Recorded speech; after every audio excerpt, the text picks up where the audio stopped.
Chapter 1. Rena, how about we go to the resort tomorrow? I've already made the arrangements. Ethan handed me his phone, his eyes filled with anticipation. I gently pushed the phone aside and looked at my cousin, who was engrossed in her own phone. If we're going out, we can't just leave Sweetie at home. My cousin flinched at the mention of her name, looking at me nervously. I don't want to go. Realizing her reaction was too strong, she lowered her voice and forced a smile. I mean, you and my brother-in-law should have a sweet time together. If I go, I'll just be a third wheel and ruin your romance. Her words sent a chill through me. I had thought my cousin and I share close bonds as sisters, but it turned out she was the wolf in disguise. When she graduated from college and didn't want to work, she came to live with me.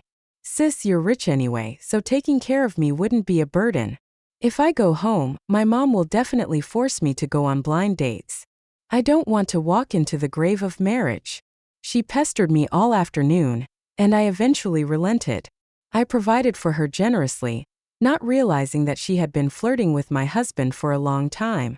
In my previous life, I agreed to my husband's travel plans. On the way, he suddenly had a fit of road rage. Because the white car ahead was slow, he started cursing. Damn it, this must be a body driving.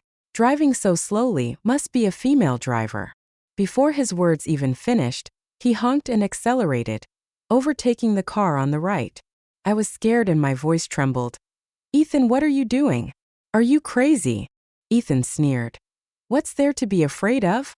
He then started wildly maneuvering the steering wheel, causing the car to swerve violently. I clung tightly to my seatbelt, my breathing becoming rapid. Slow down. Be careful. Before I could finish, a loud crash came from behind. Somehow, my seatbelt had come undone, and my body was thrown against the windshield. The glass shattered, raining shards onto my head and face. Meanwhile, my husband Ethan remained unharmed due to a last-minute left turn. The pain brought me back to my senses and I realized my foot was stuck. Honey, my foot. But he quickly opened the car door and stormed to the back, furious. Can you even drive, you idiot? I was gripped by fear, and as my blood drained, my body temperature dropped. Due to the adrenaline, the pain dulled a bit. I raised my voice. Ethan, help. Save me. There's someone in the car. But my shouts went unheard, only accelerating my blood loss. As I was about to lose consciousness, Ethan returned. He gave me a cold smile and opened his phone. Everything is settled. Don't worry, Rena is already half dead. He glanced at me, putting his hand under my nose to check my breath. I'll wait a bit before calling the ambulance. They flirted for a while, and I clearly heard my cousin's excited voice on the other end. We don't have to hide anymore. Her assets will be ours. Ethan smiled, wiping my blood off his hands. Accidental death plus compensation. Then you can give me a big, healthy son. Hearing this, I was too weak to breathe. Ethan closed my eyes with his hand. We'll bring our son to visit your grave. After all, without you, we wouldn't have money. I'm not going, sis. Sweetie tugged at my sleeve, her voice cautious. I pushed her hand away, trying to keep my tone calm. Sweetie, are you worried Ethan won't want you to come? I turned to Ethan, feigning anger. Honey, if Sweetie doesn't come, I won't either. Both of them panicked. Ethan stammered nervously. Of course not. Sweetie should come with us. Sweetie nodded vigorously. I'll go. Seeing them agree, I finally breathed a sigh of relief. Chapter 2. Back in the bedroom, I buried myself under the covers. The suffocating air made me feel like I was choking. I suddenly lifted my head. In my previous life, I trusted them completely and ended up dead. This time, since I've been given a second chance, I'll make them suffer 100 times more. The next day, Sweetie naturally took the front passenger seat. Ethan looked at me in the back seat with a strange expression. He nudged Sweetie, who was about to buckle her seatbelt. Don't you have any manners? That's your sister's spot, my wife's spot. Perhaps out of guilt, he raised his voice when he said, wife. Sweetie quickly realized and started to get out. I stopped her, smiling. It's fine. You sit there. I'll sit in the back. I moved to the middle of the back seat. Both of them looked uneasy, their expressions complex. I had been blind before, not noticing their obvious affair. I worried whether Sweetie would adapt to living with us. Once I buckled my seatbelt, Ethan started the car. The atmosphere was quiet until we encountered the same white car as in my previous life. This car had been arranged by Ethan. As planned, it drove slowly. This time Ethan didn't curse. I held my breath and shouted, "Ethan, overtake it. This car is so slow. It's driving me crazy." Ethan glanced back at me looking troubled. "I can't, honey. There's a big truck next to us. We can't overtake." I saw the two trucks I had arranged on this road. Sweetie echoed, "Sis, can't you see the truck? How can we overtake?" I smiled. In my previous life, Ethan overtook on the right. Would he dare not to with his lover in the car? Ignoring their pleas, I snapped, "Overtake on the right. Hurry up, or I'll cut your bonus this month." Hearing his bonus was at risk, Ethan panicked. He gritted his teeth and overtook on the right. The car behind, as if signaled, also sped up. Ethan was driving at 70 miles per hour, and the car behind sped up to 80 miles per hour. Sweetie, like me in my previous life, kept glancing at the rearview mirror, her body trembling slightly. 5 minutes later, the white car crashed into us. Ethan, fearing injury and worrying about Sweetie, veered slightly to the left. With a screech of tires, both cars came to a stop. Sweetie was better off than I had been in my previous life. Only her foot was stuck. She was unscathed thanks to her seatbelt. Ethan had a minor scrape on his arm. Sitting in the middle, I was only sore from the seatbelt, otherwise unharmed. But they were still in shock when another big collision hit us. This time, both unbuckled, they were thrown against the windshield. Ethan's face pressed against the glass, relatively unscathed due to the angle. Sweetie, on the other hand, was bleeding badly from her head. I stormed out of the car furious. Who the hell hit my car? Chapter 3. Sweetie lay in pain on the seat, covered in glass shards. Ethan, gritting his teeth, got out and immediately tried to help Sweetie. "Honey, we need to get Sweetie out first. She's stuck and in pain."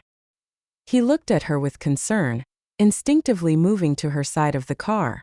But I grabbed his arm, pulling him away. "Sweetie is fine. Let's go deal with that driver first." I practically dragged Ethan to the driver of the car behind us. The driver, a burly man with a large belly, approached us, initially taken aback upon seeing me. You're not supposed to be." Ethan interrupted with a loud reprimand. "Supposed to be what? Are you blind?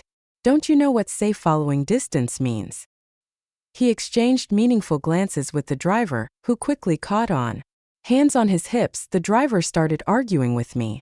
"Were you the one driving just now?" He widened his eyes, clenching his fists. "So what if I was?" Mimicking his stance, I raised an eyebrow. "You rear-ended us, so it's your fault. You know that, right?" The man's face reddened, his neck stiffening as if ready for a fight. "That's because a car hit me from behind." Then, a burly man stepped forward from behind his car.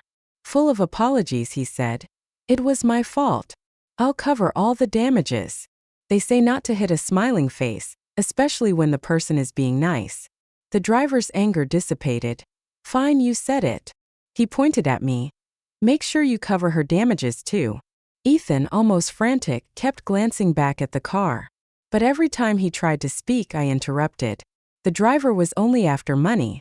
Originally, he and Ethan were working together, but with this turn of events, he wouldn't get Ethan's money. However, with the large truck offering to cover the costs, he wouldn't suffer any loss and might even get compensation. So he wanted to leave. But leaving wasn't going to be that easy. I grabbed him. "You think you can just leave? This is my new car and I have a dash cam. If I call the police, you'll still have to pay up." Ethan's face turned pale at the mention of the dash cam. He leaned in. "Honey, when did you install it?" I whispered. "I'm bluffing." He visibly relaxed.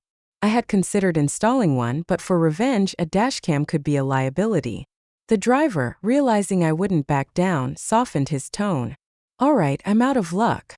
Let's settle this privately, okay?" I checked the time. 15 minutes had passed since the accident.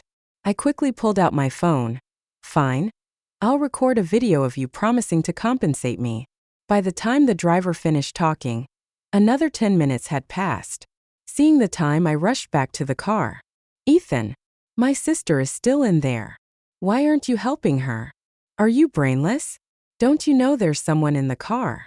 Ethan tried to argue, but seeing Sweetie barely conscious, he lost his nerve. His face dark, he tapped his unconscious cousin. Sweetie, are you okay? Sweetie, wake up. To avoid suspicion, I also started crying. Sweetie, don't scare me. Please wake up. Chapter 4. After calling for an ambulance, I noticed my hands were stained with blood, sticky and foul-smelling. Meanwhile, Ethan had managed to get Sweetie out, laying her on the ground and partially supporting her. Did you call for an ambulance? When will it get here? Ethan, now calmer, turned to glare at me, anger in his eyes. Rena, if you hadn't dragged me away, she would have been fine by now. I shot back. How dare you say that? I lost my temper because I was angry and didn't think about her. But what about you? Did you forget to? Ethan looked at me, disbelief etched on his face. You. I turned away from the car, trying to hide my inner joy. The ambulance arrived quickly, and we were all taken to the hospital. Sweetie was ice cold, her face ashen. I immediately called my aunt. Auntie, because of my husband's negligence, Sweetie is in the hospital now. Ethan snatched the phone from me. It wasn't me, it was. Before he could finish, I slapped the phone out of his hand. The nearby doctor shot us a disdainful look. If you want to argue, do it at home. We have patients here. I lowered my voice, seething. Ethan, if anything happens to Sweetie, I will never forgive you. Sweetie's mother arrived at the hospital almost simultaneously. The doctor's expression turned grim as they took her in. Prepare for the worst. She's in hypovolemic shock with severe leg injuries. She might need an amputation. At this, my aunt collapsed against me, clutching her leg and wailing. It's all over. Indeed, my cousin's life was shattered. My aunt had always dreamed of marrying Sweetie into a wealthy family.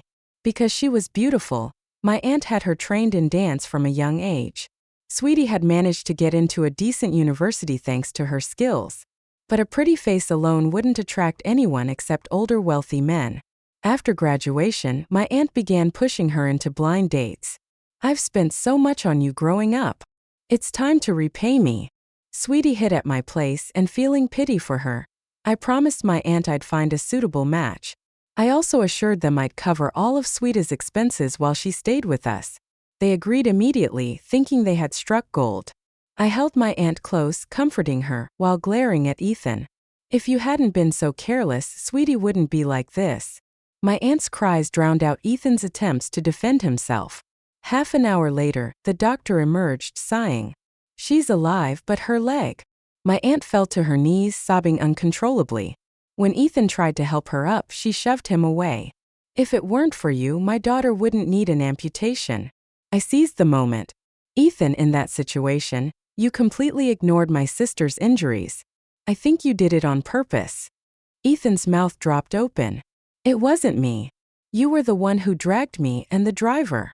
I cut him off coldly. We're getting a divorce. You caused my sister's injury. How can you stay in my house? Chapter 5. Realizing I was serious, Ethan started to panic. He gently grabbed my hand. Rena, don't say that. Divorce? What are you talking about? He reached out to hug me. Don't scare me. Don't say such things, please. I don't want a divorce. Disgusted, I pushed him away, causing him to stumble and fall. He quickly crawled to my feet. Rena, stop saying things in anger, okay? In the past, his actions might have moved me to tears. But now, seeing his true colors, I struggled to control my expression. I pulled my leg free from his grip. Let's both cool off for now. My aunt stood there, stunned, as we awaited Sweetie's return. When Sweetie was wheeled out, we rushed forward. Seeing her half-amputated body made my aunt faint. Ethan rushed to help the doctors move her to a nearby chair. Looking at Sweetie, still under anesthesia, my hatred lessened a bit. She had only lost her legs, but I felt as though I had lost my life. Ethan kept peeking over, worry etched on his face. In the afternoon, Sweetie woke up, still groggy from the anesthesia. What happened to me? I didn't answer. Instead, I threw myself onto her, crying. Sweetie, it's all my fault. Ethan forgot you were still in the car, so you. I bluntly lifted the blanket. Your legs are gone. Her scream shattered the silence of the ward. She tried to sit up to look, but I held her down. Struggling against my discomfort, I said, Sweetie, don't worry. I will divorce him. If it weren't for his plans, you wouldn't have lost your legs. Sweetie couldn't process my words. She gasped for air, her face flushed, tears streaming down. My legs! My legs! She screamed, her breathing quickening. Suddenly, she clutched her chest, her breaths becoming shallow. I quickly pressed the call button, and the doctor entered with Ethan following. Seeing Sweetie, Ethan trembled uncontrollably. He glared at me but didn't dare speak. After all, I held the key to his life, money. He didn't want a divorce because we had a prenuptial agreement. When we got married, he had promised to stay home and take care of me. Not wanting him to be a free housekeeper, I offered him a share of the company's dividends. 1% of the shares meant at least 10,000 yuan a month for Ethan. But as the saying goes, money that doesn't belong to him will eventually flow away. At the beginning of the year, I discovered Ethan was gambling. He knelt before me, pleading, I promise I won't gamble again. The biggest mistake a woman can make is being soft-hearted. And I was no exception. I forgave him and paid off all his gambling debts. But I had one condition. I would only give him 10,000 yuan a month for living expenses. Ethan agreed. Perhaps my kindness made him greedy. After Sweetie was sedated, she fell back into a deep sleep. Ethan, come out with me. He hesitated, glancing longingly at Sweetie before finally following me outside. Honey, can we not get a divorce? Chapter 6. My tone softened, and I shook my head with a hint of helplessness. The divorce is certain. I nodded towards Zhang Tian's hospital room with my chin. Now that Tian is in such a condition, you know what my aunt is like. If I don't show some gesture, this won't pass easily. Wu Jiangkai looked more and more confused.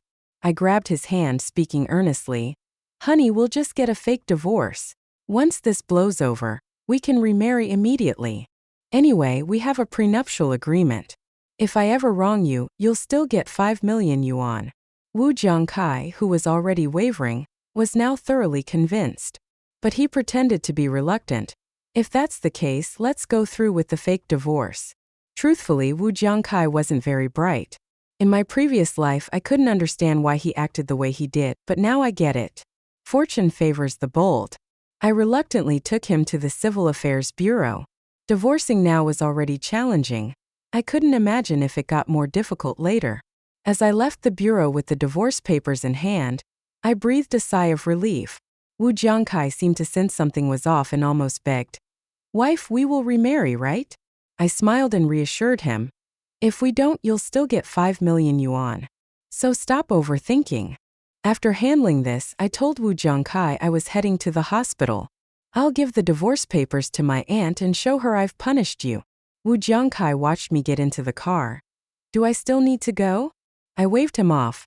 Go home and pack your things. I found a place for you. I sent the address to your WeChat. Move there first. Once the fuss dies down, you can come back. I rolled up the window and drove off.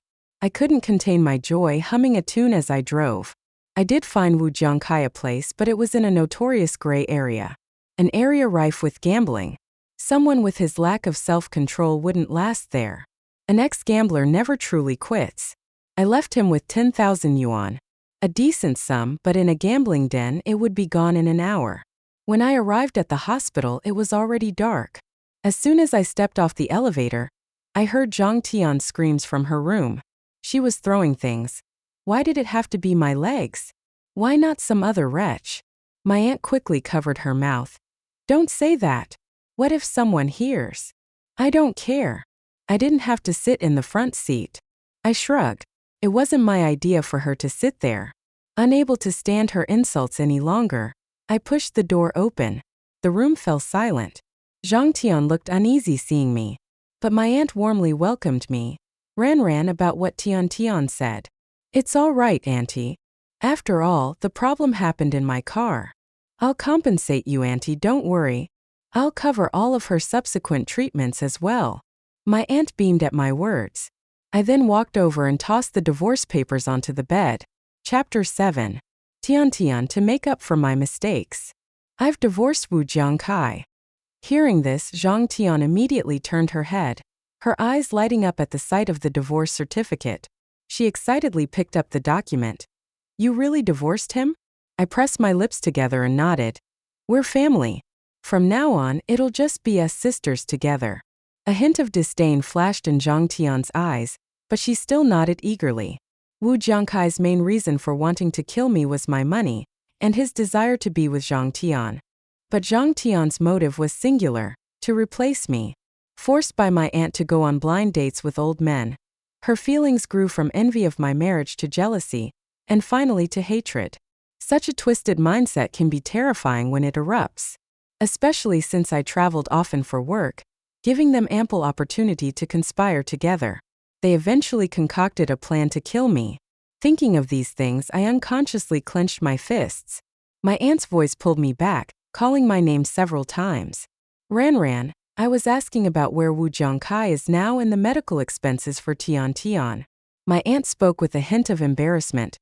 You know, all my money was invested in your sister's future. I don't have a penny left. I patted my chest. Auntie, don't worry. I've already arranged for a caregiver. You can rest well tonight. Turning to Zhang Tian, I asked, Tian Tian, how about getting a caregiver? She looked hesitant at first, but when I added, it'll give you more personal space, she quickly agreed. I stayed in the ward until the caregiver arrived. Tian Tian, I have work at the company tomorrow. I'll leave now. Zhang Tian lay weakly on the bed, phantom limb pain making her nauseous. As I closed the door, I heard her angrily scolding the caregiver. You're just a servant I hired. You'll do what I say. Now go downstairs and get me a bowl of wonton soup from South City. Seeing the caregiver pick up her phone, Zhang Tian's emotions flared. If you dare to snitch, you won't get paid. I hid near the elevator, watching the caregiver leave with a grim face on her electric bike. Then I moved to the side of Zhang Tian's room, listening to her sweetly talking to Wu Jiangkai on the phone. Don't worry, I sent everyone away. Come over quickly. I miss you so much. After hanging up, I hid in the stairwell. About 10 minutes later, a heavily disguised Wu Jiangkai arrived. As soon as he walked in, Zhang Tian started crying. Wu Jiangkai, ever the macho man in front of Zhang Tian, hugged her tightly. I'm sorry, baby. You suffered because of me. It's all that wretch's fault. She's the one who stopped me from saving you. Zhang Tian, lost in her love for him, asked, You two are divorced, right? Wu Jiangkai looked conflicted but finally admitted under Zhang Tian's questioning. Yes, but it's a fake divorce. We'll remarry. I sneered. What a fool. Why would I ever take him back? Zhang Tian pouted. My legs are injured because of you. You can't abandon me. You promised to marry me as soon as you divorced. Did you forget? I stopped recording the video. It was just the right length, not too short, not too long. Chapter 8. I sat in my car, watching my former husband and my own cousin holding hands. So shameless. Without much thought, I called my aunt. It was nearly midnight, and she had clearly been asleep, but my call woke her up. My tone was harsh. Auntie, I treated you like family, but I never expected you to covet my husband. My words instantly cleared her drowsiness. She asked nervously, What do you mean? I raised my voice. What do I mean? How dare you ask? Are you home? I'm coming over. Without hesitation, my aunt replied, I'm home. You can come. By the time I arrived at my aunt's house, it was already 1 a.m. She rubbed her sleepy eyes, looking timidly at my aggressive demeanor. I took a deep breath and threw my phone onto the table. Look for yourself at what your good daughter has done. My aunt shakily picked up the phone. The video showed Zhang Tian questioning Wu Jiangkai. You promised to marry me after the divorce. Are you lying to me? When will you marry me? As the video ended, I slammed my hand on the table and stood up. Auntie, if I hadn't forgotten something and went back to check, I wouldn't have seen such a wonderful scene. My aunt trembled, her voice shaky. Is this a misunderstanding? I laughed bitterly. I wish it were. Patting my chest, I began to speak with feigned sorrow. Auntie, I'm not angry that they're together. I'm worried Tian Tian is being deceived. Hearing her daughter might be in trouble, my aunt's face changed. What do you mean? Wiping the tears I had forced out, I continued. If Tian Tian likes him, she can have him. But Wu Jiangkai is a problem. Because. My aunt grew anxious. Because of what? Speak up. He's a gambler. I'm afraid he'll sweet-talk Tian Tian, who's so naive. And now that we're divorced, she's his new target. I grabbed my aunt's hand with a worried look. You know how gamblers are, Auntie. They can ruin an entire family. My aunt's face visibly darkened. I pressed on. Auntie, think about it. Tian Tian only lost her legs, but her face is fine. She's still young and can find a good man. Breathing heavily, my aunt patted my shoulder. Ran, thank you for telling me this. Otherwise, I wouldn't have known. I held her hand in return. We're family. Let's keep this between us. If Tiantan feels cornered, she might run away with him. My aunt nodded heavily. As I left her house, the moon was bright, casting shadows on my car. I felt an overwhelming sense of joy, to be precise, satisfaction. The satisfaction of revenge. Chapter 9. A month later, Zhang Tian suddenly called me. She was crying hysterically on the other end. Sis, where are you? Can you save me? Mom wants to marry me off to an old man. Please save me. I feigned helplessness. Tian, Auntie's decisions are her own, and I can't interfere. This is your family matter, and my words won't make a difference. Hearing this, Zhang Tian turned rabid, cursing viciously. Zhang Ran, you bitch. You'll die a horrible death. You're just going to let me suffer. You should have died in that car crash. Ignoring her insults, I hung up decisively. After all, her wedding was in 3 days, and we should maintain some semblance of decency. After all, I had handpicked her husband for Auntie. He might be old, but he was wealthy. Auntie had even demanded a 1 million yuan dowry. Over the past month, Wu Jiangkai had sought me out over 100 times. Each time, he begged for us to remarry, and I managed to fend him off with vague promises. Now that the time was right, there was no need for pleasantries. So, when he called that afternoon, I agreed to meet. In the cafe, he sat across from me, heavily disguised. As soon as he sat down, he began to complain. Wife, when can we remarry? I miss you so much. I scoffed. Hold on, I want you to meet someone. Wu Jiangkai didn't miss me. He missed my money. Drowning in debt and high-interest loans, he was desperate. People looking for him had even called me several times. Who? I signaled with my eyes, and a man approached. It's me, Wu Jiangkai. Remember? Seeing the man, Wu Jiangkai's eyes widened in horror. You? How are you here? Suddenly, as if realizing something, he stammered. No, who are you? I don't know you. Wangbo frowned. I still have the recording of the call you made. You wanted me to crash into your wife's car and promised me 5 million yuan for it. What now, you don't recognize me? Wu Jiangkai jumped to his feet. I didn't. Wu Jiangkai, out of consideration for our marriage, I won't hold this against you. You know the prenuptial agreement. Since you violated it, you won't get a penny. Realizing the situation, Wu Jiangkai angrily pointed at me. You bitch, you set me up. I crossed my arms. Set you up? I just wanted the truth. Seeing him grow more agitated, I raised my phone. If you don't leave, I'll call the police. Attempted murder will land you in jail, and it won't be a pleasant stay. Cursing, Wu Jiangkai quickly put on his mask and left. After he left, I handed Wangbo 30,000 yuan in cash. He was the driver of the white car, and his appearance today was no accident. My car's repair costs were over 1 million yuan, which he, a drunkard, couldn't afford. So, when he came to me with the recording, I accepted his offer. Ms. Zhang, about the car money. You don't have to pay it back. I attended Zhang Tian's wedding. She sat in a wheelchair, glaring at her groom with disdain. As their lips met, the crowd gasped. But I noticed Zhang Tian's hateful glare directed at me through the crowd. Later, I heard Wu Jiangkai was dead. He gambled and couldn't repay his loans. He borrowed money from Zhang Tian. When her husband found out, he had thugs beat him up. I couldn't help but feel a pang of pity. They beat him to death? The person nodded. Seemed like a fitting end. Later, Auntie came to my office demanding an explanation. My daughter is being tormented like this. We want a divorce. Seeing the photos of Zhang Tian's bruised and battered face, I pushed the phone away. Her arms and body are covered in cigarette burns. I waved my hand, motioning for someone to escort Auntie out. That's their family matter, not mine. Your daughter's lack of morals has nothing to do with me. At a gathering, Someone mentioned Mr. Lee's young wife being tortured to death. I was a bit surprised, considering he seemed pleased with Zhang Tian's photo initially.